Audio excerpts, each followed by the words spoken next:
Good morning, this is Sam Walters, Operations Officer with the Florida State Watch Office Daily Situation Report for 22 December 2008.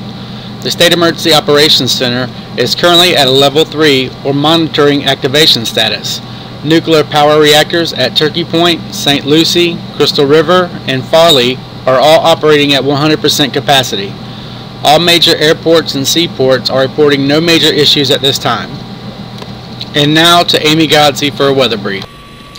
Thank you, Sam. For the weather, a cold and dry air mass will continue to filter in from the north today behind a cold front that moved through the state yesterday.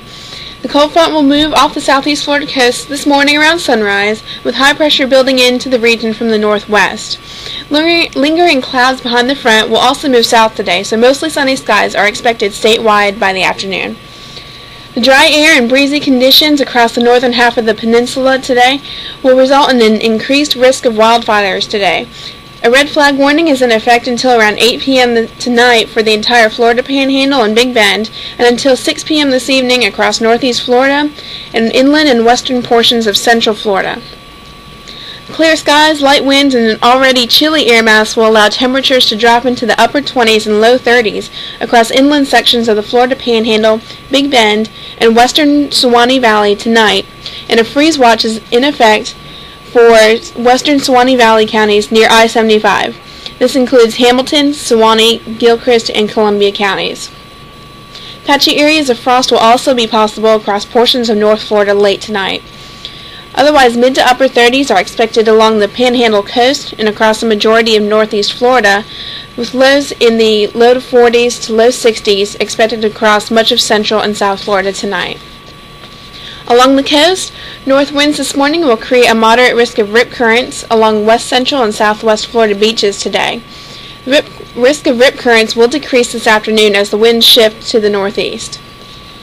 For drought conditions, the average Keach-Byram Drought Index value for the state of Florida is averaging 467 on a scale of 0 to 800.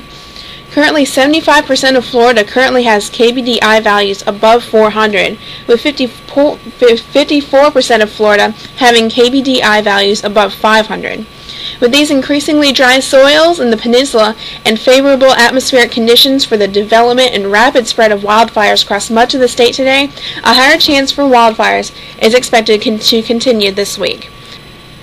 With cold temperatures expected tonight into tomorrow morning, residents are encouraged to use the 5 P's of cold weather safety: protecting people, protecting plants, protecting pipes, protecting pets, and practicing fire safety. When outdoors, avoid being outside for extended periods of time. Wear multiple layers of clothing, stay dry, and drink plenty of fluids or eat high-caloric foods.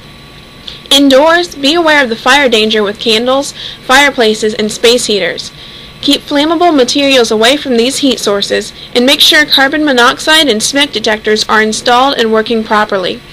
Please do not use cooking appliances as an indoor heat source. Cover or bring indoors all sensitive plants and pets. If planning to leave a pet outside, make sure there is adequate shelter with blankets and plenty of food and water in plastic bowls. Please do not place food or water in metal bowls. If a hard freeze warning is issued for your area, protect exposed pipes by covering with blankets and allow your indoor faucets to drip overnight. That's all we have for today. This has been the Florida State Watch Office Daily Situation Report for Monday, December 22nd, 2008. Have a safe day. For further information and to learn more about how you can get a plan, please visit www.floridadisaster.org.